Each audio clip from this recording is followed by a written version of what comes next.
Buen día y bienvenidos a todos.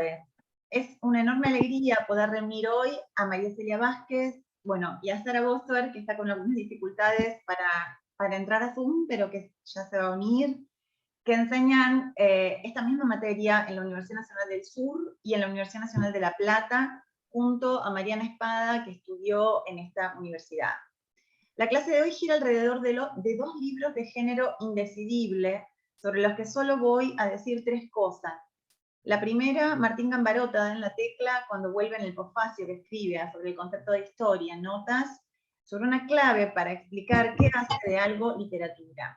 Una clave que en esta materia enseñamos en la última clase, antes lo hacíamos en la primera. Se trata de, siempre lo decimos, es una clave, es una manera de pensarla. Se trata de la intersección entre selección y combinación que Roman Jakobson detectaba ya por el 58 como central para explicar ese particular funcionamiento del lenguaje que llamamos literatura. La segunda cosa, me importa destacar el carácter de borde de estos textos. ¿Es la subida un poema que narra? ¿Qué envío genera el libro que firma Sara al texto de Walter Benjamin, cuyo título repite? Como si fuese una suerte de Pierre Menard que repetía el Quijote. ¿Importan estas clasificaciones genéricas? ¿Para qué? ¿A quiénes? ¿Con qué fines? ¿Bajo cuáles circunstancias? Y la tercera cosa que quiero decir, ¿qué envío genera esa dedicatoria que Mar escribe y que lleva a Claudia Rosa, cuyos borradores de parte del enorme trabajo de exhumación de la obra de Carlos Mastronardi, alguna vez Mar, hace muchos años, me compartió? Apunto estas impresiones solo para abrir esta clase y cederle la palabra a María Celia, que es quien dialogará con Sara y con Mar, a quienes escucharemos leer sobre el final a modo de cierre. Gracias a las tres por esta conversación y gracias por esta clase. Bueno, muchas gracias a vos, Analía, por hacerme este convite a participar en esta clase y por acercarme a dos libros, la verdad que no solo preciosos, sino muy inteligentes y muy sintomáticos, me parece a mí, de nuestra época, de nuestra contemporaneidad. Bueno, yo pensé mi intervención en esta clase como un aporte a la clase, a esas líneas que tiraste vos en la introducción, pensando sobre todo en los estudiantes, en este encuentro, este acontecimiento en el contexto de la asignatura, que están como promediando el cursado, y retomando algunas de las preocupaciones que supongo que deben tener o que estaría bueno, digamos, anunciárselas como deseables de tener, ¿no? Cuando uno comienza a estudiar la teoría literaria. Para eso quiero retomar y desplegar dos aspectos, dos ítems que vos señalaste recién. Por un lado, la caracterización de estos dos libros que son muy distintos entre sí, vamos a ver, pero que efectivamente tienen un denominador común o que se pueden pensar juntos a partir de un denominador común, que es esa condición de género indefinible. Lo indefinible, ¿no? Me interesa eso que vos señalás, lo indefinible, para pensar esos textos, y de hecho tomé esa posta que vos planteé, esa pista la convertí, tomé la posta a partir de esa pista y voy a leer desde ahí. Y la relación con Jacobson y ese planteo acerca de la función poética de Jacobson, que es como de otra vida, ¿no? Que es como una definición de la poesía, del lenguaje literario, digamos, de la disposición poética del lenguaje, digamos, de otra vida, digamos, de otro siglo, de otra cabeza, de otro tipo de preguntas, ¿no? Entonces, es ese cruce entre lo indefinible que caracteriza la condición genérica de estos dos libros, y con algo que viene del pasado, ¿no? Eso me interesaba porque me hacía advertir sobre, o a mí me puso en primer lugar sobre relieve esta cuestión que señalaba Nicolás Rosa siempre con tanta insistencia, de la historicidad de la teoría literaria, ¿no? Es que el pensamiento de la teoría literaria se construye, digamos, atravesado, permeado por la historicidad del momento en que se construye, ¿no? Así que las preguntas, los objetos que construye la teoría tienen que ver con, forman parte de una sensibilidad más extensa, de una historicidad. Entonces yo pensaba que ahí había como un entrecruzamiento de dos historicidades. Por un lado, la historicidad, lo que yo llamo ese fantasma anacrónico de Jacobson, ¿no? ¿Qué significa traer a Jacobson, ¿no? Esos murmullos de la historia, diría Michelet, ¿no? Traer, escuchar a los estudiantes a una definición sobre la poesía o la función poética como la de Jacobson, que viene del pasado, no solo porque la elaboró en la década de 50, sino porque muchas de las premisas que están sosteniendo ese modo de definición, efectivamente, digamos, han quedado puestas en suspenso. Entonces, ahí hay como un gesto anacrónico que me parece muy interesante y que vos sabrás, Analia, digamos, cuáles han sido las decisiones, ¿no? Para reponer. Entonces, ¿cuál es la historicidad? ¿Cómo podríamos definir rápidamente la historicidad del planteo de las premisas de Jacobson? Digamos, ¿dónde se nota eso? En el énfasis que pone, digamos, en pensar la literatura como un hecho de lenguaje, ¿no? Que algo que fue un punto de quiebre y que fue un punto de inflexión en el pensamiento teórico y crítico sobre la literatura, esto de reconocer algo que es tan obvio, pero que por obvio se invisibilizaba, que la literatura es un hecho de lenguaje. Entonces, Jacobson, un tiempo anterior a sus definiciones sobre la función poética, se había preguntado, o había rectificado cierta pregunta, que decía, mejor preguntarse qué es lo literario y no qué es la literatura. ¿Por qué? Porque ya estaba con esa rectificación, con ese pasaje de la literatura a lo literario, ya pasaba a señalar esa puesta de relieve de la dimensión material del objeto, ¿no? La literatura, los textos literarios están muchos de lenguaje, tienen una materialidad que está hecha de lenguaje, que es lingüística. Ahora, ¿por qué se le ocurre a Jacobson, digamos, enfatizar a Jacobson junto con los formalistas, ¿no? Y luego los estructuralistas, enfatizar la condición lingüística del lenguaje, el hecho del lenguaje, que es la literatura? Bueno, por un lado, porque en ese momento, digamos, y ahí está la historicidad, está emergiendo y consolidándose una modernización en la producción científica de los estudios del lenguaje.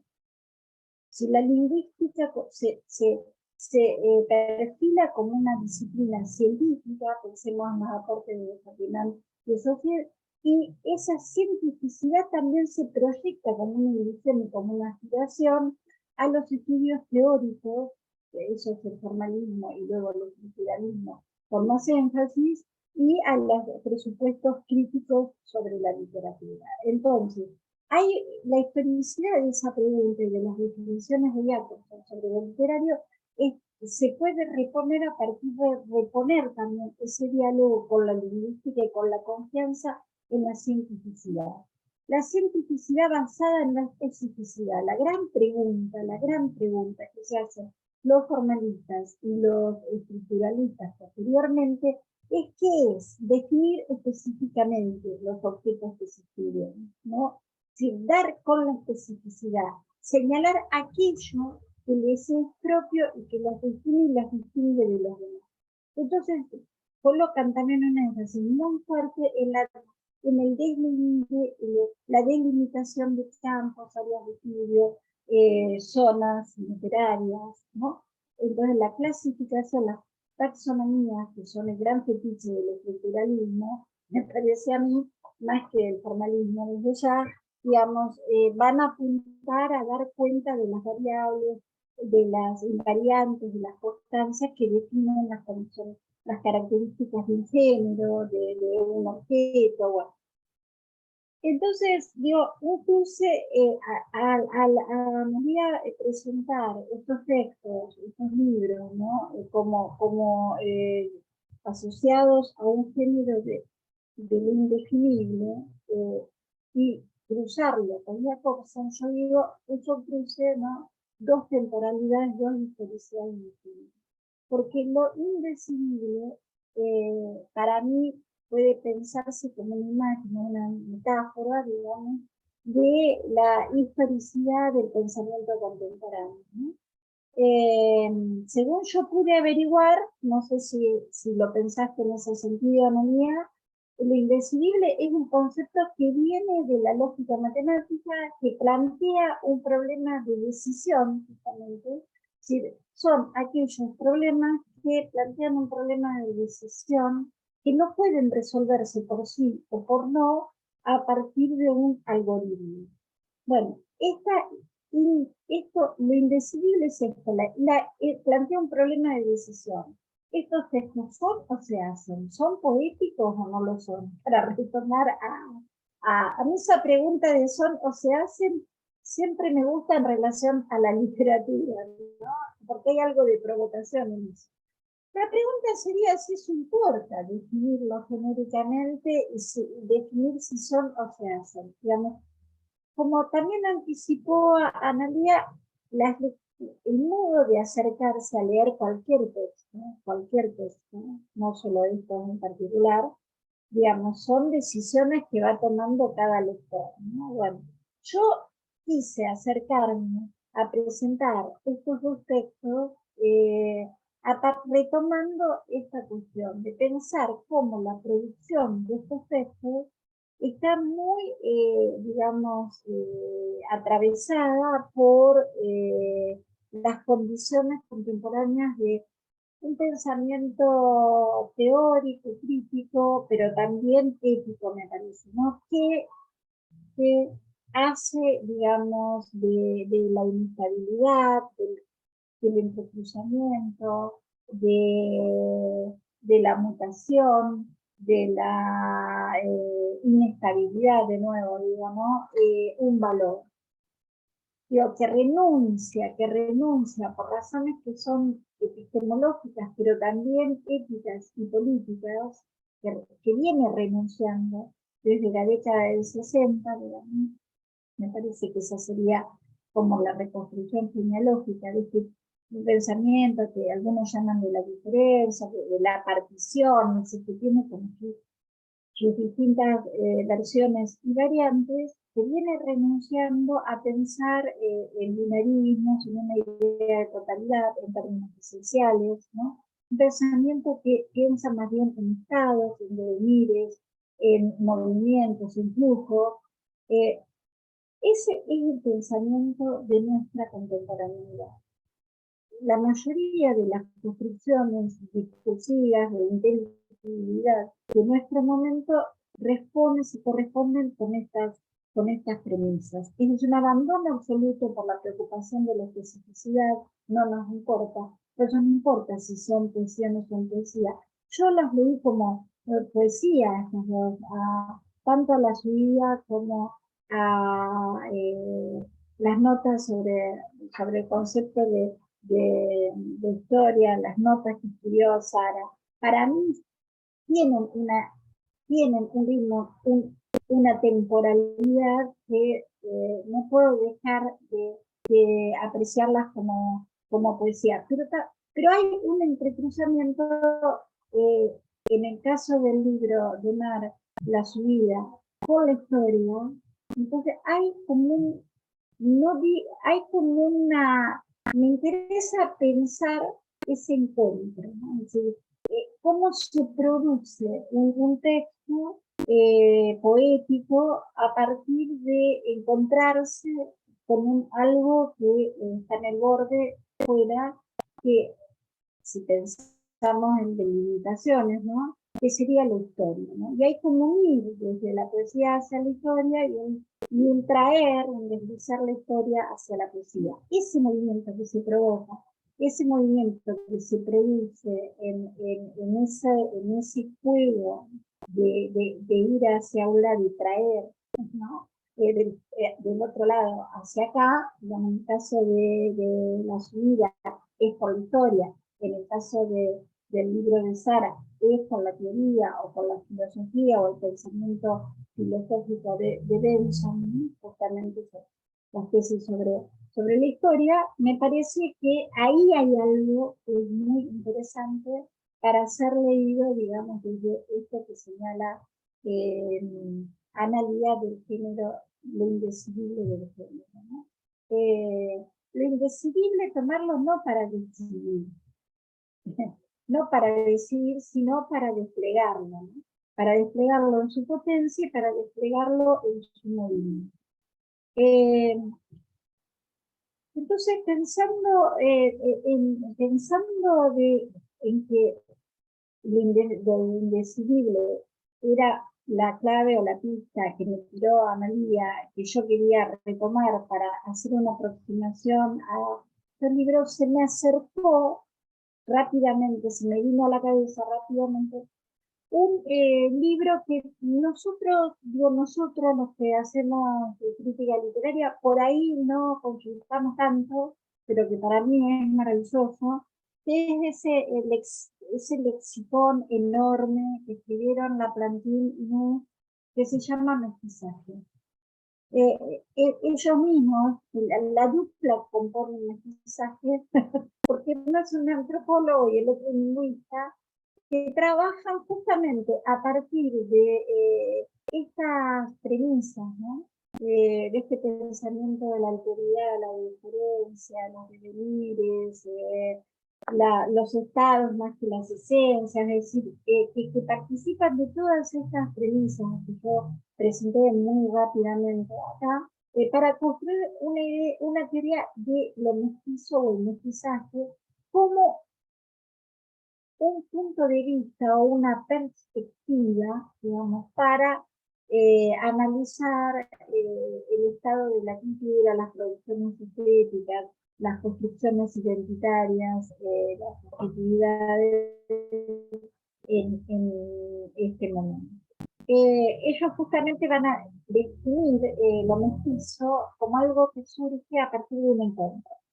Me gusta eso, la propia definición de eso, lo mestizo surge a partir de un encuentro y ese encuentro es entre dos elementos heterogéneos, ¿no?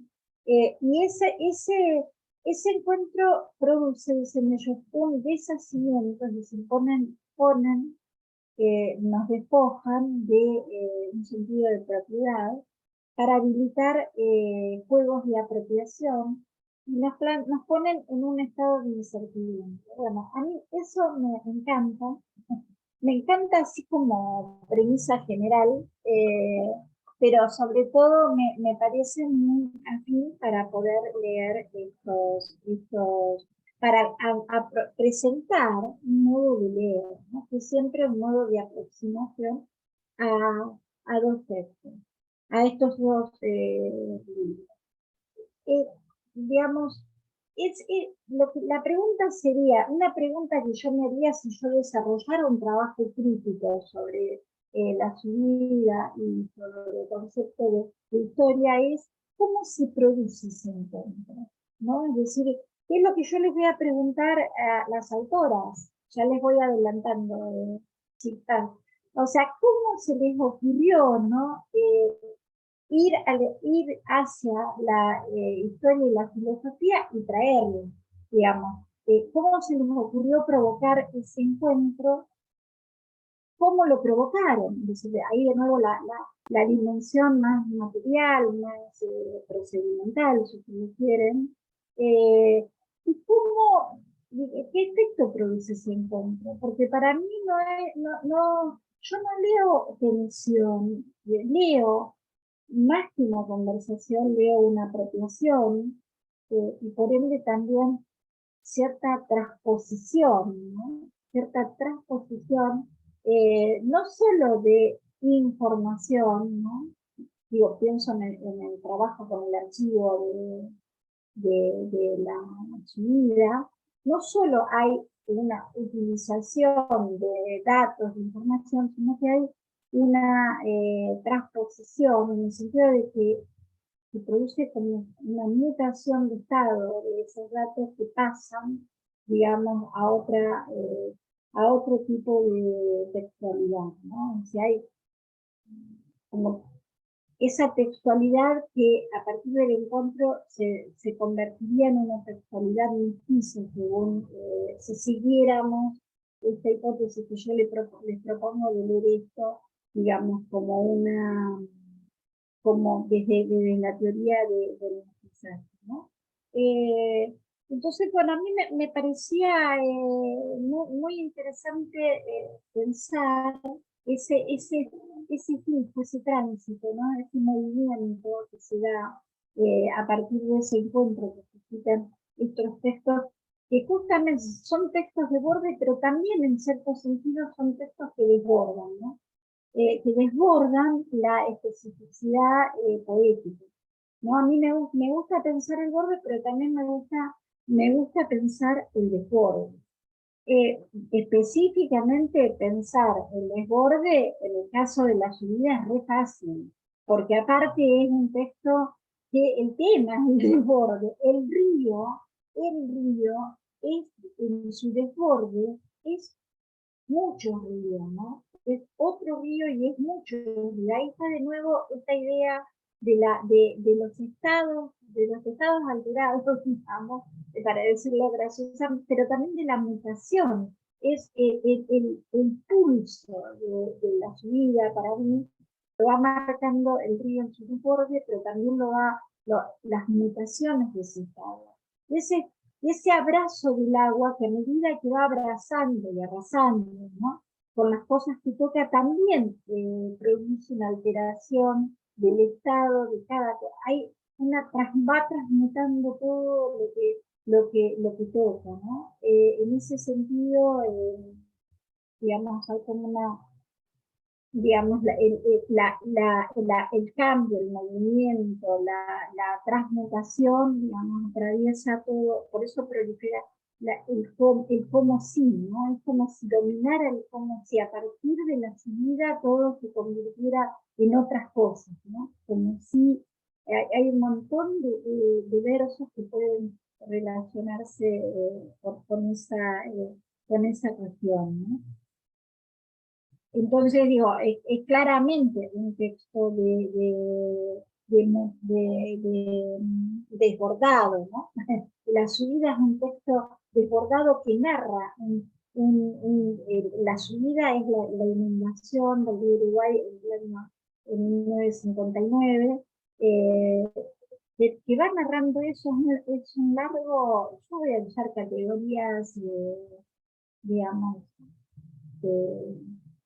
clásicas de riqueza, pues, para entrar en tensión con mi propia lectura, pero no puedo enunciarlo de otra manera. Es un largo poema que narra esa subida y que narra también las mutaciones de estado, pero también la inestabilidad de las cosas que transmutan al ser abrazadas por el agua y parecen como si fuesen otras cosas, pero también narra los trabajos y los días, podríamos decir, ¿no? Hay un registro de voces que me encanta, de los primeros evacuados, hay como una oreja, ¿no? Hay una escucha que va registrando y hay un registro de los trabajos, ¿no? Es decir, un registro de todo lo que hubo que hacer a partir de ese desborde, ¿no? Hasta que el río empieza de nuevo a calmarse. Es decir, levantar la casa, sobrevolar para poder dimensionar la catástrofe, los trabajos del dragado, el pillaje, los robos sustanciales, el volar los terraplenes. Y hay todo un registro de los trabajos que imponen la catástrofe y su desborde. Ahí es donde se nota particularmente yo creo que ahí es donde está, digamos, el trabajo de archivo, ¿no? Ahí es donde está transmutado el trabajo del archivo. Justamente al final, para el cierre del libro, Mar enuncia el entrecruzamiento, el cruzamiento entre historia y poesía al señalarse, el declararse deudora tanto del archivo general de la provincia de Entre Ríos como de ese otro largo poema de Alice Oswald sobre otro río, el Dar, ¿no? Entonces, al final está la clave. En el caso del libro de Sara, la clave está al principio, en el título. Nos tira una pista que durante mucho tiempo, digamos, de la lectura, uno puede pensarse si es una pista que despista o no tanto. Yo prefería, te pregunto, Analia, presentar los dos libros, porque los pensé así, y después darles el paso a las chicas, ¿no? ¿Sí?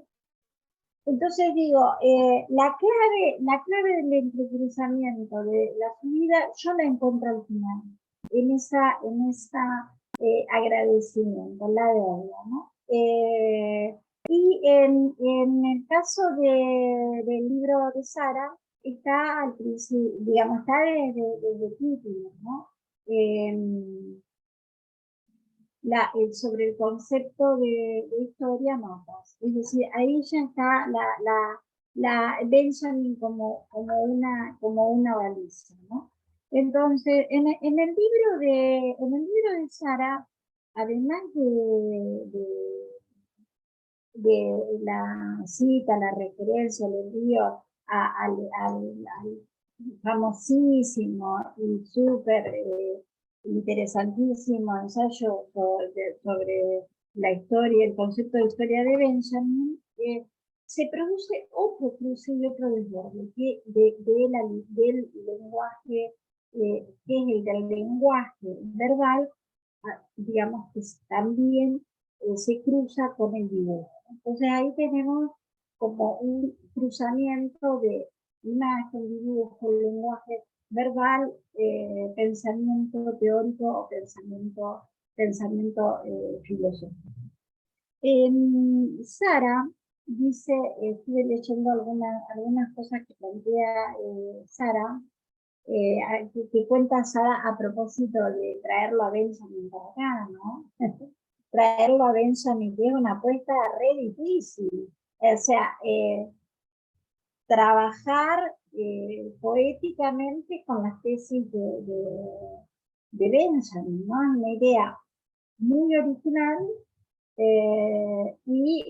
bueno, me lo figuro como un trabajo muy arduo también, difícil, de difícil resolución, hasta difícil. O sea, muy original haberse imaginado hacer eso, ¿no? Pensar en ese tipo de deslizamiento, ¿no? ¿Cómo traducir, ¿no? a la poesía, a otro lenguaje, digamos, las hipótesis o el pensamiento filosófico o teórico, ¿no? Eso me parece así como una apuesta fuerte también y muy interesante. Y a la vez sumarle el dibujo, ¿no?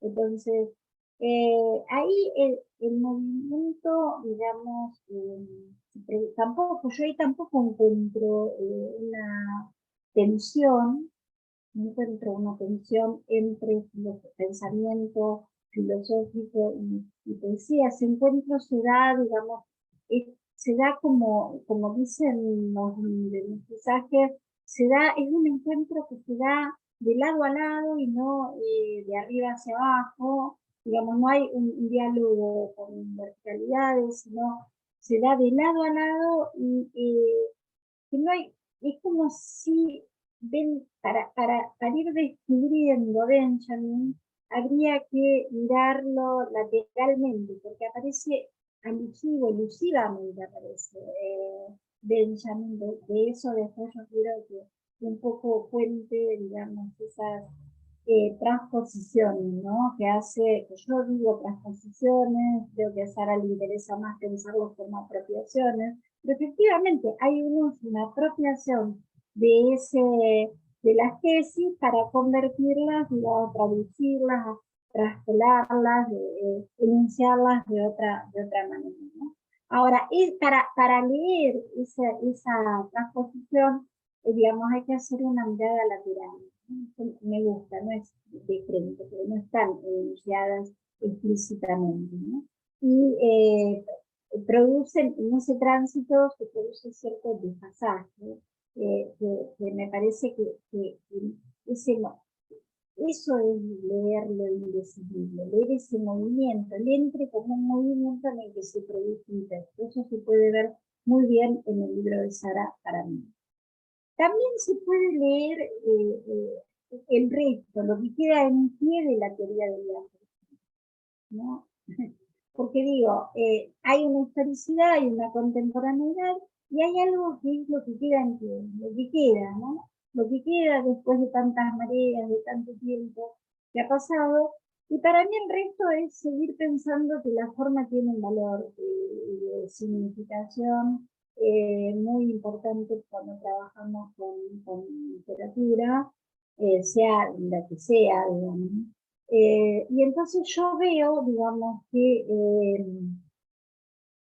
el libro de Sara hace del movimiento también un mecanismo de producción, un libro que va, que se mueve, que se construye en un movimiento oscilatorio, digamos, entre la primera y la tercera persona, que plantea una sintaxis sin puntuación, y eso produce un flujo, y eso le da un ritmo, un ritmo y una temporalidad al poema, que, bueno, una temporalidad en un libro que se propone reescribir, digamos, de las tesis sobre el concepto de historia, me parece que no es un detalle menor. Entonces, bueno, no quiero robarles más tiempo, no sé cuánto, siempre estoy más larguera de lo que me propongo.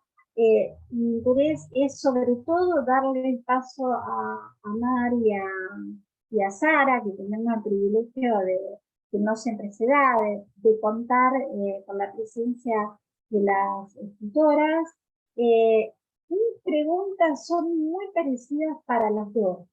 A mí me gustaría aprovechar esta oportunidad, porque yo tengo ganas de escuchar lo que ellas tienen para decir, cómo se les ocurrió ese encuentro con la filosofía, con la historia, con la teoría y con la historia, cómo la llevaron adelante, es decir, cómo lo fueron realizando, y en el caso de Mar, me interesa también, porque lo ignoro todo, lo que tiene que ver con la dedicatoria, ¿no? Así que me parece ahí como una dedicatoria un poco cifrada, y que me gustaría, me intriga, y que me gustaría si nos quiere contar algo de eso. ¿Se escucha?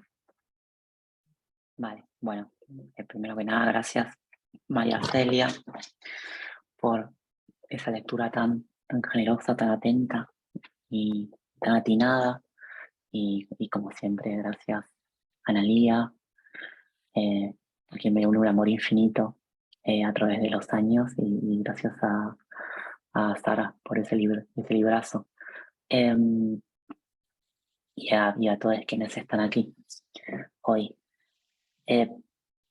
Empiezo por la dedicatoria. Y Claudia Rosa, voy a hablar en presente de ella, es una gran amiga. Empezó siendo una amiga de parte de mi familia cuando yo era niña, y en el momento en el que decidí comenzar a cursar la universidad, se transformó además en una persona de referencia intelectual, y en una interlocutora que me hizo sentir siempre muy privilegiada. Claudia es parte de esa generación de críticos y de críticas que trajeron hacia el país del Sauce, por así decirlo, una forma de pensar la producción literaria que no se hacía en la autodenominada metrópolis, que no tenía que rendirle cuentas a nadie y que al mismo tiempo sostenía una rigurosísima fidelidad para con las formas definitivamente propias de hacer literatura en esta especie de zona, ¿no? Voy a usar ese concepto tan lindo que acuñó Martín Prieto en su momento y que a mí me sirve para pensar casi todo lo que escribo. Y ella siempre lo hizo con una generosidad, una rigurosidad que hacia los últimos años se materializó en la forma de ediciones muy cuidadas, por ejemplo, Mastronardi, Villanueva o Calveira en la universidad, en la editorial de Entre Ríos y también la editorial de la UNL. Y además es alguien a quien he hecho muchísimo de menos. La forma de pensar, el paisaje que me ofreció Claudia es una forma que en la literatura no, es una forma que no muchas personas tienen acceso, creo, y eso es un enorme privilegio y para mí establece la parte del adendum más grande. Entonces tiene todo el sentido del mundo de que si yo tengo la intención de escribir acerca de las relaciones entre el paisaje y la literatura, me parece que va por ahí. El paisaje no es naturaleza, el paisaje es siempre una construcción simbólica de esa naturaleza. No sé si eso explica la dedicatoria. María Celia, o la hace un poco menos cifrada. También es muy personal para mí. Sí, porque aparte, bueno, el poema empieza con una descripción tremenda del paisaje fluvial, tremenda. Digo, yo no sé si los estudiantes leyeron los libros, era algo que les iba a preguntar al comienzo. Sí, bueno, entonces, claro, deberían, sí. Léanlo, porque si no lo leen se pierden algo muy interesante. Pero bueno, sí, la descripción del paisaje a mí me pareció muy, muy potente. Así que sí, gracias, está bien. No, está bien. Puedo dejar a Sara que conteste, puedo seguir hablando en respecto a cómo comienza el libro. El libro comienza con una frase de Mastronardi, una frase que no es mía, o mejor dicho, es una glosa, una frase de Mastronardi. Mastronardi era un poeta entrerriano, es uno de los poetas centrales del canon entrerriano, y la subida empieza con una línea, un verso que dice que es ese abrazo de agua que intenta establecer un diálogo con Luz de Provincia, ese poema tan lindo, un fresco abrazo de agua, no me para siempre, sus costas están solas, encuentra el verano. La naturaleza de Mastronardi es una naturaleza muy aplacada y una naturaleza que está ahí para el deleite, ¿no? Borges decía de literatura entretenida que era una especie de mezcla de caramelo y de tigre. En ese diálogo está la primera bifurcación. Puedo contar un poco cómo nació esto. Lo que después va a llamarse La Subida empezó con el primer poema que se escribió casi solo. Por si a alguien le interesa cómo es esto. Que se escribió casi solo. Yo estaba yendo a Buenos Aires. En Buenos Aires me encontré con alguien que se transformó en uno de mis mejores amigos, que se llama Daniel Lipara, es un poeta extraordinario, para mí es uno de los poetas más interesantes, escribiendo en este momento. Y yo le conté que tenía en la cabeza desde hace tiempo escribir sobre Entre Ríos. o lo que la gente tiende a llamar Entre Ríos. Y bueno, él me habló ahí de este libro de Alice Oswald, Dart. Yo decía que no encontraba una forma de contar el río que no pareciese trillada y que no pareciese que el grande tenga algo para eso. Y no encontraba la forma. Yo descreo de los géneros, como nadie bien sabe, en todo sentido. Y francamente no encontraba el modo de pensarlo, y Daniel me recomendó Dart. Dart es una especie de ejercicio coral de descripción del río Dart, desde su nacimiento a su desembocadura, y yo me quedo con eso que dijiste de tantas cosas, María Celia, de los trabajos y los días. Dart es una recopilación de los trabajos y los días a lo largo del curso del Dart. Y ahí me parece que me cayó la ficha y yo sentí que lo que tenía que contar era coral. Primer problema, ¿qué contar? O qué contar que tenga sentido, y siempre me ha interesado la idea de la naturaleza, no del paisaje. Siento que de algún modo son los últimos años de cierto tipo de civilización, y me interesaba contar la última vez que una catástrofe podría haberse llamado natural. Para mí, la del 59 fue la última catástrofe natural. A partir de ahí todo tiene que ver o con una represa o con la sobreexplotación del suelo, etc. Entonces el libro tiene ese costado que intento no remarcar demasiado porque pierde demasiado la gracia, pero el componente de lo que hoy llamaríamos medioambientalismo es algo que a mí me hacía ruido desde hace bastante, pero cómo llegar ahí por un camino no demasiado trillado también me parecía un desafío lindo. Sabía que quería hablar sobre eso. Y además, bueno, nada, yo estuve en muchas inundaciones, incluidas las del 2013 en Santa Fe, y fui derecho al hospital. La subida también le debe mucho a esas horas.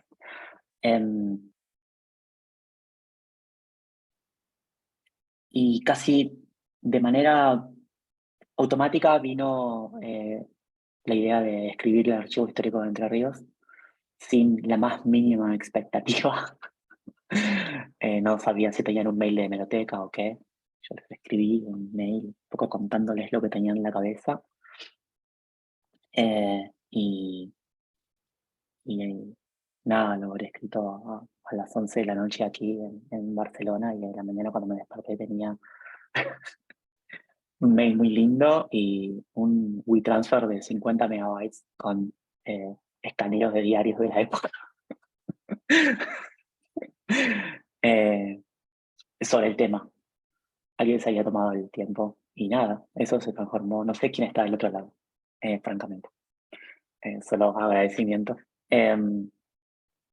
Y nada, lo que venían eran cápsulas del sentido, relatos en el registro de la prensa del año 59, de un diario de provincias. Tipo, fragmentos de una experiencia en relación con lo que estaba sucediendo, y eso automáticamente disparó potenciales unidades narrativas. Yo nunca quise escribir nada que no fuese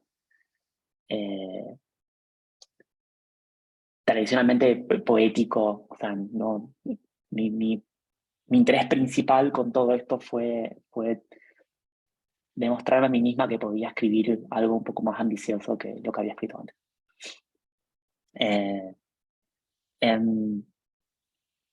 No sé si se dio, o sea, la intención estuvo. Pero la idea era narrar de una manera que no fuese en prosa, en lo posible. Para mí, la la narración no es genérica, no está cruzada por el género, en absoluto. No es un problema, nunca lo fue. De hecho, yo no escribo poemas, ya pienso en un poema cuando escribo. Pero eso no estaba tan claro al principio, haciendo un poco de trabajo de edición con Daniel. Antes eran poemas separados, los que terminaron siendo un libro, y Daniel me sugirió eliminar los vacíos, y nada, ese día el libro tomó forma en un gesto solo. Y a partir de ahí fue simplemente ordenar un poco para que siguiese una cierta lógica muy propia. Tampoco me interesaba la idea de contar en un sentido cronológico. Sí, hay una especie de comienzo y sí, hay una especie de final, pero no de clausura. No sé, algo que sí me interesaba era intentar construir una cierta escala de voces tonalmente hablando. Sin importar quién hable. O sea, puede hablar cualquiera en el libro. Hay vacas que hablan en algún momento. Y así se dio un poco. El libro es eso, es una cruza de cosas, es el resultado de un cruce de cosas. Por un lado está Claudia, por el otro lado está, bueno, nada, cierto corpus de textos de la poesía entrerriana y santafesina que a mí me gustan mucho, y uruguaya. Para mí no es un libro sobre Entre Ríos, es un libro sobre una I. Y la cuestión de la naturaleza, que el paisaje te lleva por delante. Y nada, y sobre todo una forma de medirme a mí misma con un montón de cosas que venían de antes.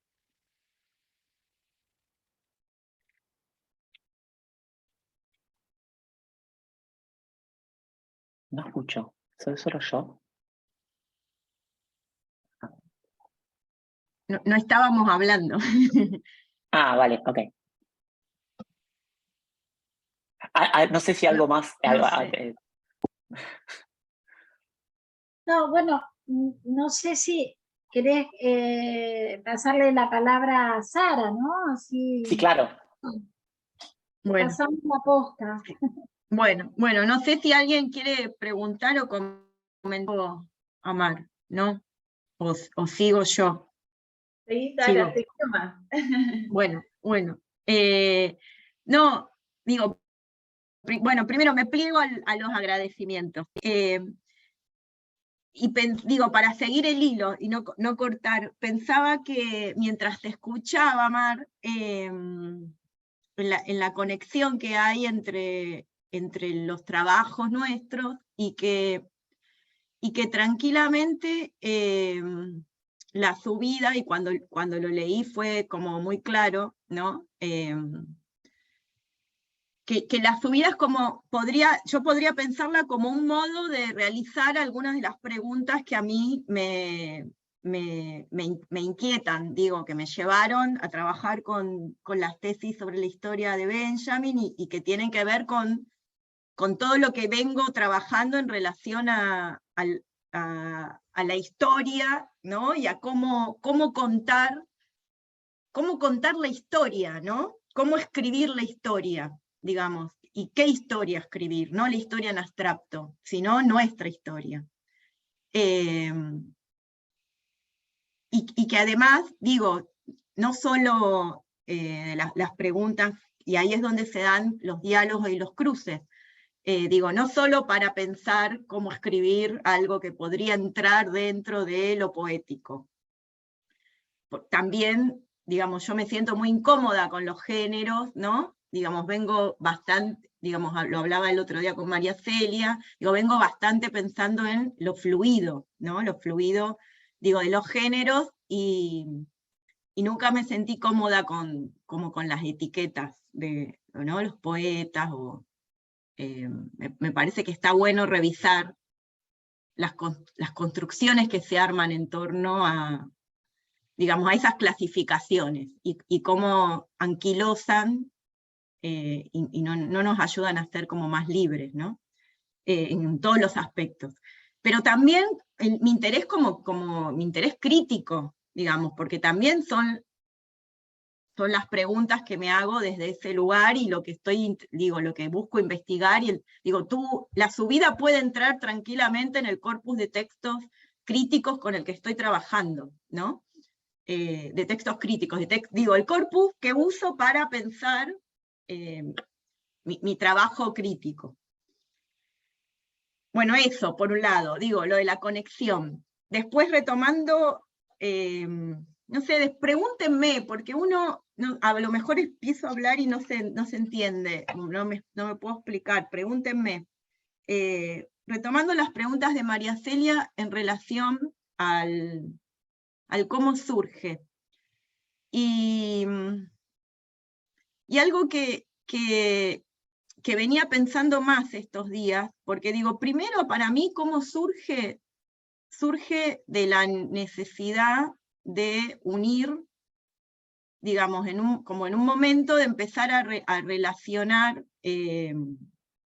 las distintas cosas que hago, ¿no? Que son como muy variadas, ¿no? Esta cosa medio esquizofrénica de la docencia por un lado, pareciera que la docencia está por un lado, la escritura académica pareciera que va por otro, y la necesidad de otro tipo de escritura, digamos, que no responde a los protocolos académicos, y el dibujo, ¿no? Como esa que aparece como necesidad en mí cada vez más fuerte, y que ese fue el momento de las tesis, hace 5 años más o menos, fue un momento clave en relación a eso.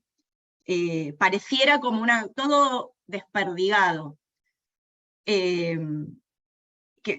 Entonces nada, era eso, era como en un verano, yo necesitaba estudiar más profundamente las tesis, y ahí es que un poco se me ocurre, bueno, voy a hacer algo que hago habitualmente, y que en realidad, vos usabas, María Celia, la palabra transposición, ¿no? Y después pensaba, bueno, para mí tiene que ver con la transposición didáctica.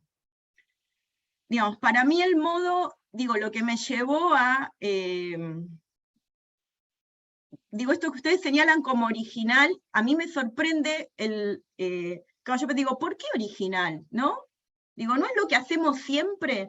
Y en realidad pensaba en eso, digamos, tiene que ver con mi historia en el aula, ¿no?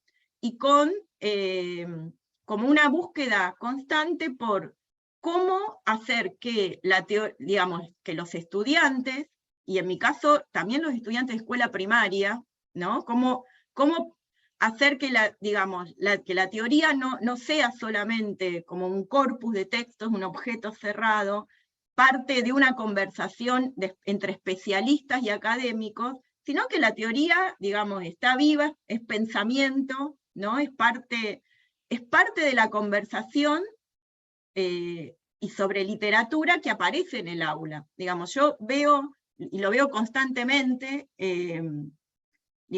sobre todo en la escuela primaria, porque en la facultad hay como otros modos de intercambio, pero veo esfuerzos en los niños por pensar los textos, que ellos no tienen el vocabulario todavía, teórico, pero los problemas que están pensando son los mismos problemas que piensan los teóricos, en relación a la lectura, ¿no? No hay distancia.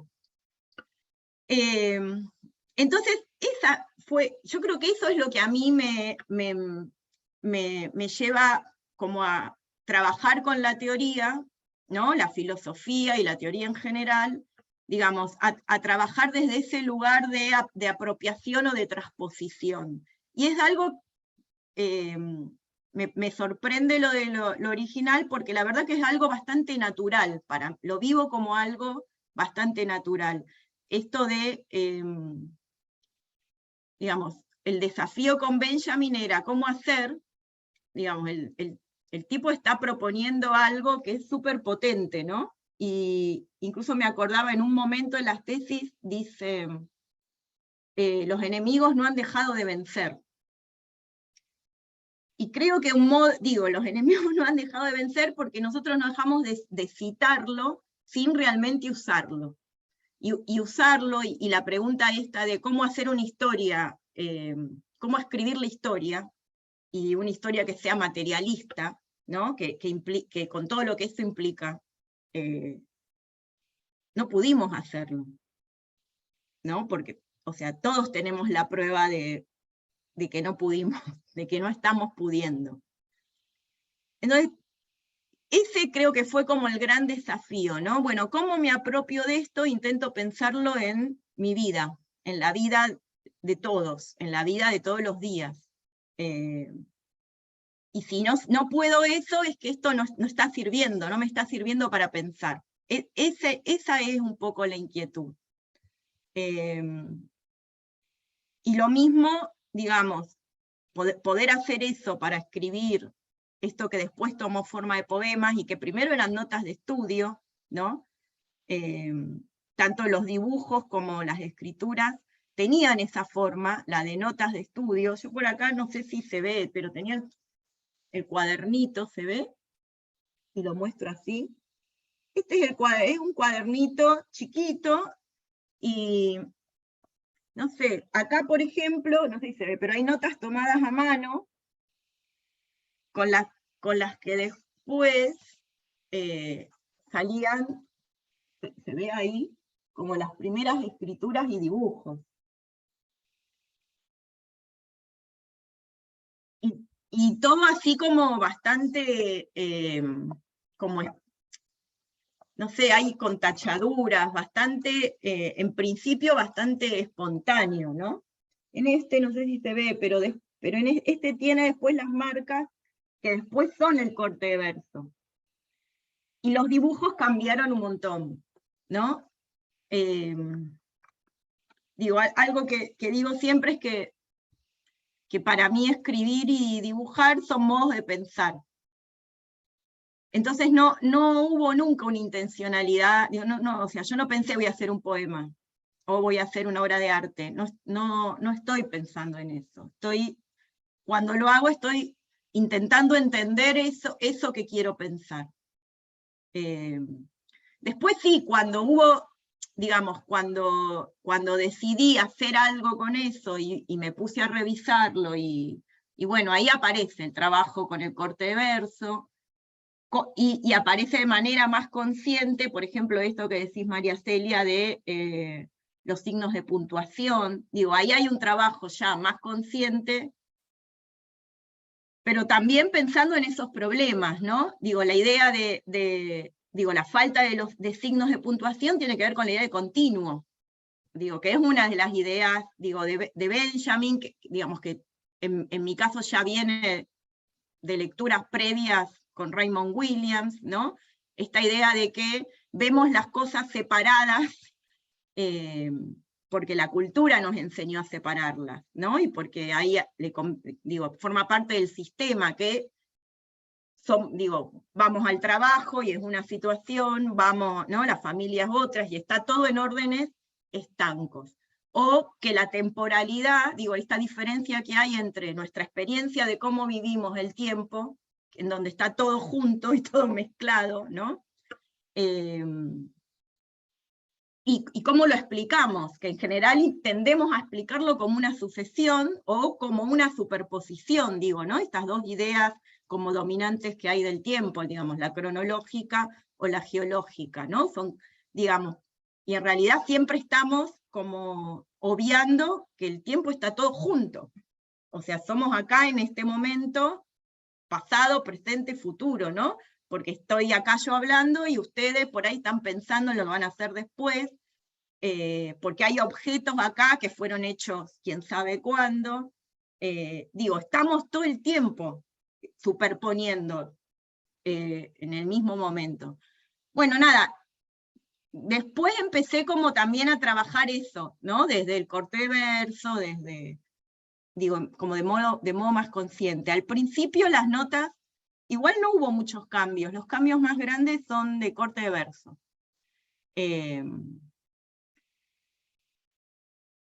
Y Y la otra cosa, en relación a cómo fue, cómo se fue produciendo, ¿no?, ese trabajo con las tesis. Digo, por un lado estaba esto de, bueno, los problemas que cada tesis planteaba y cómo ese problema yo podía pensarlo en lo cotidiano, que eso es lo que conectaba con la escuela.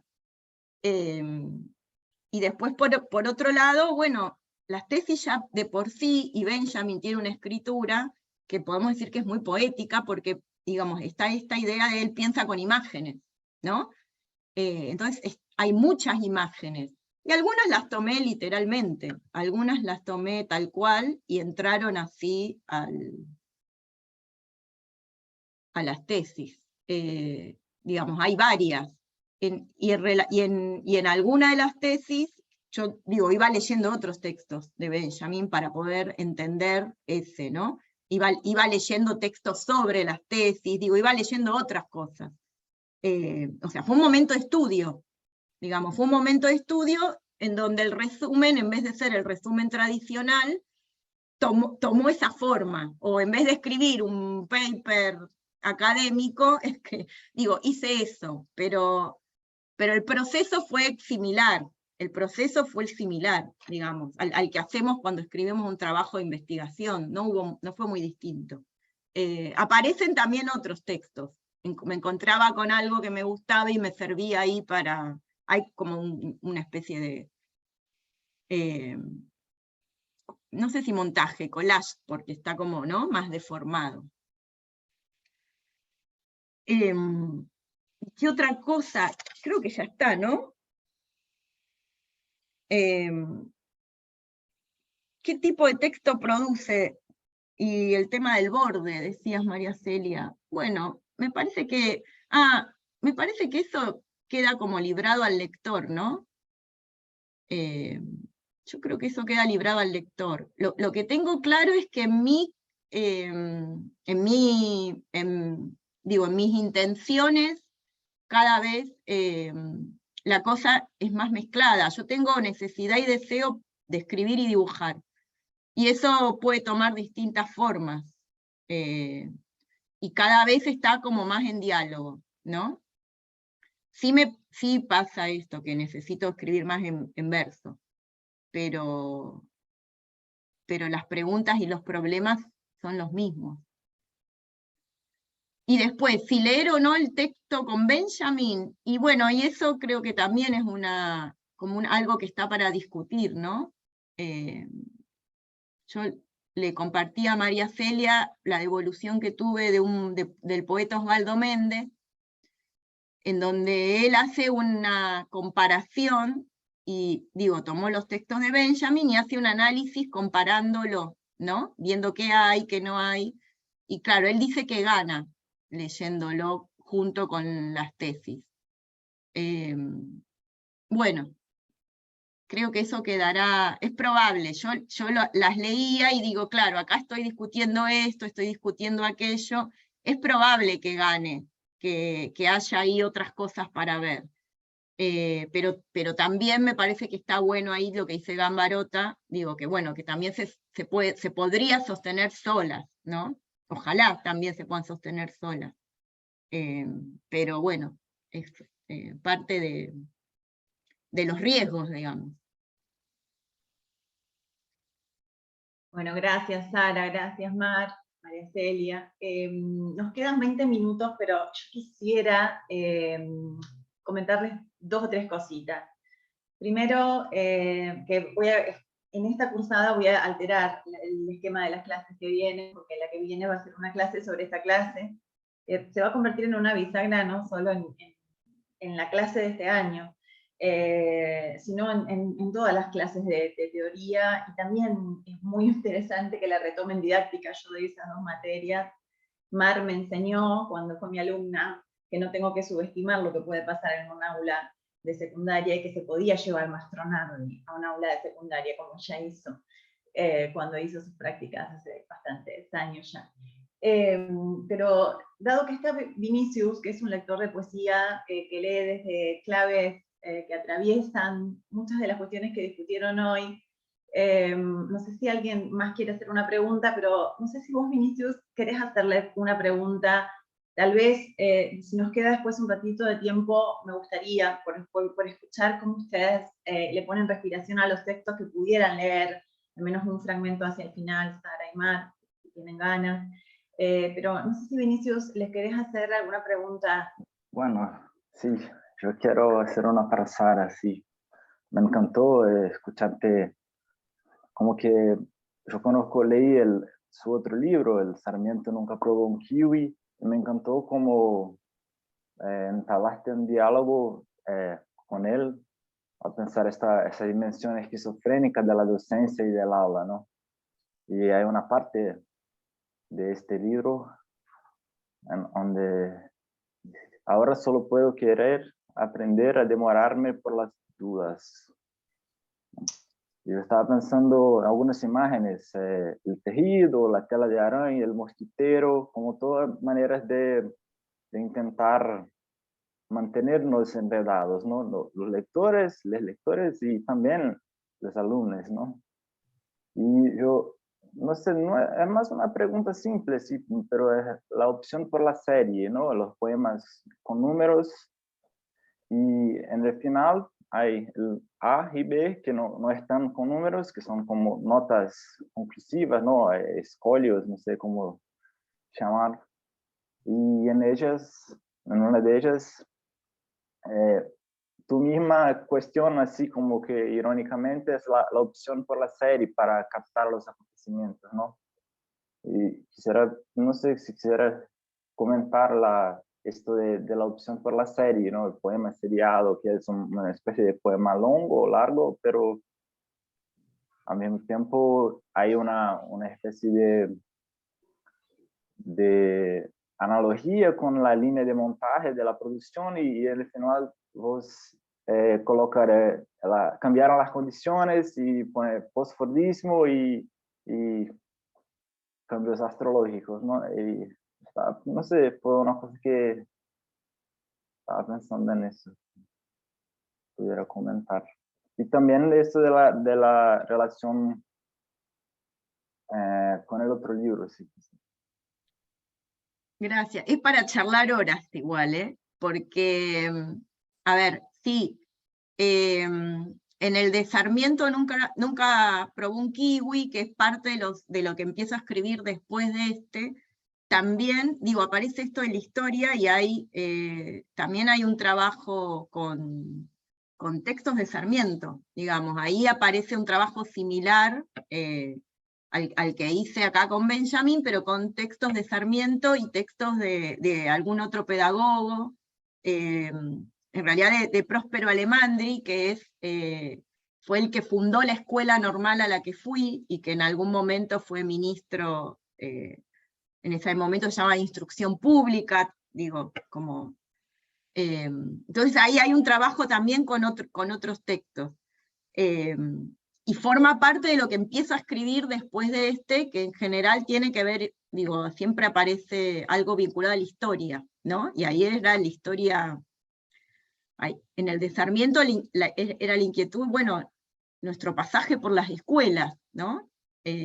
O sea, la escuela es la institución en la que, o sea, yo empecé en una guardería a los 2 años, y sigo yendo a la escuela, digo, es la institución por la que más tiempo he pasado, ¿no? Cuando me di cuenta de eso me pareció así como, oh. Bueno, todo eso está en el libro ese.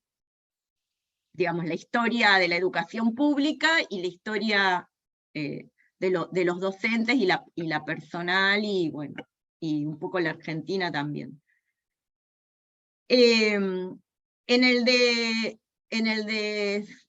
Benjamin, la numeración y las letras tiene que ver con que cada uno de esos textos responde a una tesis. Es una nota de una de las tesis, es la numeración, y A y B es porque son 2 tesis que encuentran después, las encuentra Agamben como perdidas en otro libro, como en el borrador,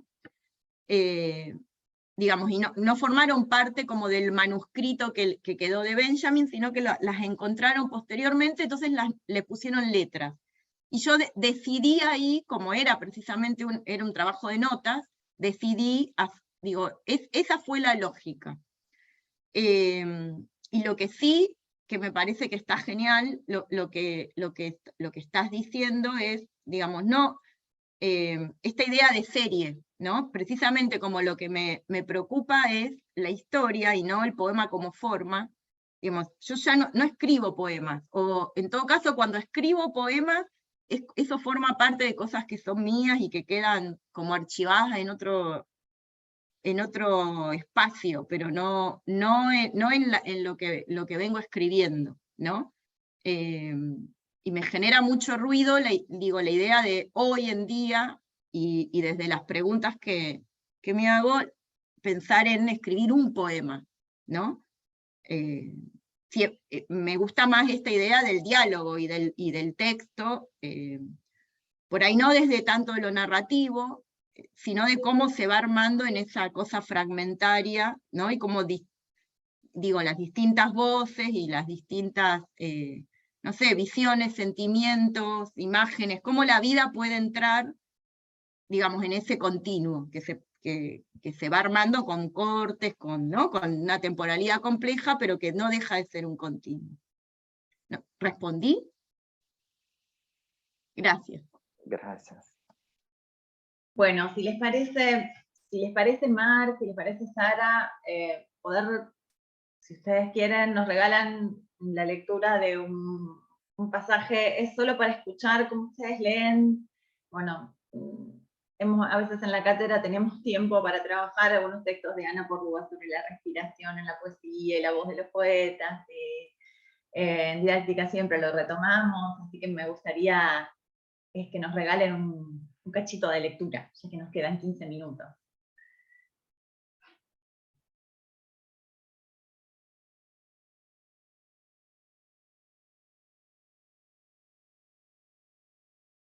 Mar, ¿querés arrancar? En morde del orden establecido, paso yo primero. Sí, iba a pedir. Bueno, como dije antes, este es un solo poema. Voy a leer, también es un poema muy breve, es un poco complicado replicar en la lectura porque acá hay un par de saltos de página que no implican salto de poema, pero hago lo posible.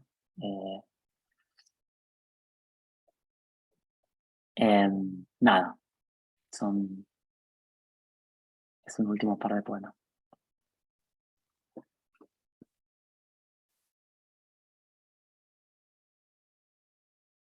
Ayer me desperté temprano para ir a mirar el río, porque no puede ser que me pierda la chance que no aparece más que una vez en la vida de ver al Dios transformado de semejante manera, indómito y ostentoso, porque no puedo cantarlo si no lo toco o lo miro. No hay manera de cantar lo que no está en el recuerdo todavía. No había una gota de luz y yo ya estaba afeitado. Desayuné. Con el canto sin escalas del gorrión agarré la bicicleta y bajé por San Martín justo cuando amanecía. A pocas cuadras del puerto dejé de usar los pedales. Un gentil desnivel era más que suficiente para llevarme consigo derecho en dirección al agua que entraba por la avenida como una pasta dorada de apaciguado brillo reflejando una mitad de los galpones. La otra estaba sumergida, así que cerré los ojos. La ciudad era un desierto. A esa hora de la mañana podría haber sido feriado, y al menos, para mí, lo era, sin correcciones que hacer, sin clases que repetir. Solo extrañaba tener a una persona conmigo que pudiese comprender algo de lo que sentía y quedarnos en silencio. Por ejemplo, un marinero con la melena jaspeada de cristales salinos, un embarcado de esos que salen todo el tiempo al mar y encuentran, por tal razón, más interesante el río. Hacia el final de la calle, paso entre los dos molinos. Una brisita del polvo de la cáscara de arroz, salido más que seguro de las tolvas detenidas, el olor penetrante del maíz para los pollos, llega para resucitar un recuerdo de la infancia y lo proyecta en la pantalla muda del cerebro, vaho del grano mojado que fermenta entre los galpones donde se hizo masacote, media cosecha perdida. Abro los ojos justo cerca del borde del agua, freno, miro, se reseteó el río. Las marcas de barro seco pegadas a las paredes, el vientre como un tambor de los animales muertos, el chirle de las orillas siendo otra vez lo que era ahora que el río fluye entre márgenes como es debido, los isleros a la espera de que el Estado decida qué cosa hacer con ellos, los arrozales ahogados, el álamo entumecido, su rama oscura, el olivo que fecha el fin del diluvio, los planos desempolvados de cualquier proyecto hídrico, la dentellada de un pez marcada en el cuero de un potrillo.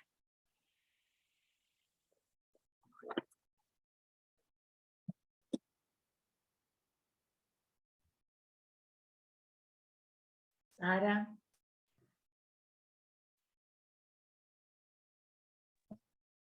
Qué difícil. ¿No? Se genera un clima, qué lindo. Gracias, Mar. Tengo bastante conflicto con la lectura en voz alta de los poemas. Vamos a ver cómo sale. Estoy muy peleada con los poetas, me pasa eso, entonces me preocupa leer como poeta. Leo la 11, la tesis 11, o la nota a la tesis 11. ¿A quién se le ocurre pensar que un mundo ideal tendría un mar de limonada? El plan del humor podría quebrar el plan del trabajo. 810 formas distintas tenía que adoptar un alma humana hasta acabar su viaje planetario.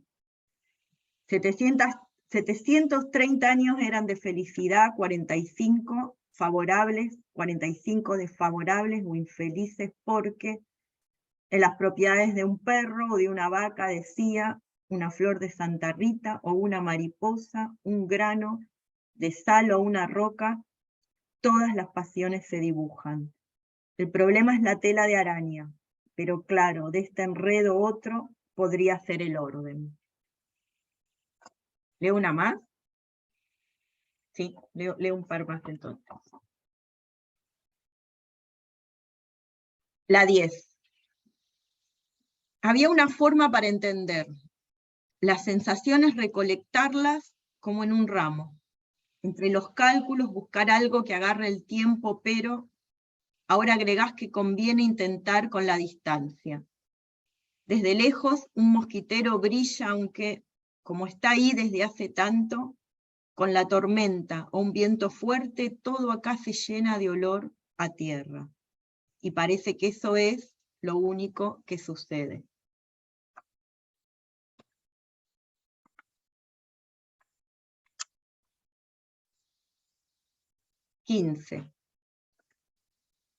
Negar que eso, que para simplificar llama afecto, rompe el continuo de alguna manera, es innecesario. Hasta saltar para atrás en la tabla del almanaque, perder la jarrita medidora y preparar a ojo, la torta y la masa de la pizza, todo más o menos bien.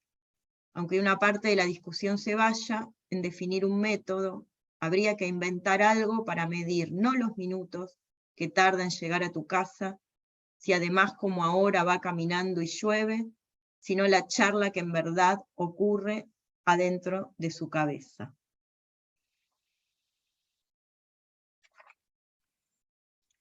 (17a) Y está bien, las ruedas inflables alrededor de los bracitos y un pataleo amable. En cambio, darse vuelta y caer bomba en la pileta vacía o casi, aunque lo esperado es que apenas el pie toca el piso, la rajadura se extienda hacia un fondo siempre más suave. 18. Si se buscara una escala equivalente, la historia humana en el planeta representa 2 segundos al final del día.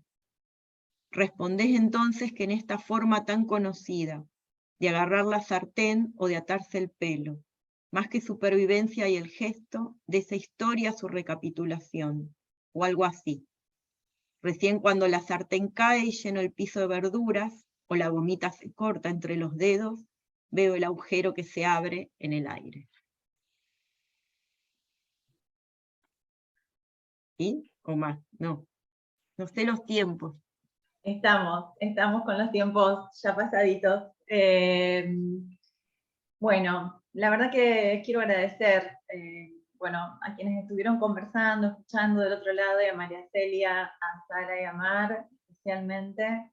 La verdad que no sé ahora, cuando tenga que decidir cuándo doy la clase sobre Jacobson, que es una clase clásica que doy, porque siempre pienso teoría en relación con didáctica, sigo pensando en las marcas que todavía hay del estructuralismo y de cierto estructuralismo simplificado en modos de leer instalados en diferentes universidades de Argentina. María Celia está haciendo un trabajo descomunal con Guadalupe Maradei, entrevistando a profesores de distintas universidades de Argentina para pensar también cuántos estados del campo hay en lo que a veces se piensa de modo más liso como el estado de campo, la discusión. O sea que toda esta introducción que hizo María Celia me parece sumamente valiosa. No sabía si ubicar el envío de esta clase, pienso en años por venir, al comienzo o al final de la materia, cuándo se entendería mejor, porque me parece una síntesis impresionante de muchos de los problemas que están dando vuelta. Y la exposición de Mar, que lleva los trabajos de Claudia Rosa, muy recientemente en una presentación de Selva Almada, Selva recogía también recuerdos de Claudia profesora, en un sentido muy convergente con el que Mar estuvo trabajando, y las conversaciones que tenemos con Sara y con María Celia sobre el sentido de enseñar teoría cuando formamos profesores, que es algo, y maestros, maestras, que es algo que nos viene atravesando de un modo fuerte en términos políticos y éticos en la Argentina del presente, tan devastada en tantos sentidos. Así que algo que también Vinicius se pregunta en relación con, bueno, también lo que supone pensar Brasil, ¿no? Pensar Brasil, pensar América Latina. Bueno, agradecerles, voy a detener aquí la grabación y la dejo para este año y para otros años y otros estudiantes por venir. Muchísimas gracias a todos.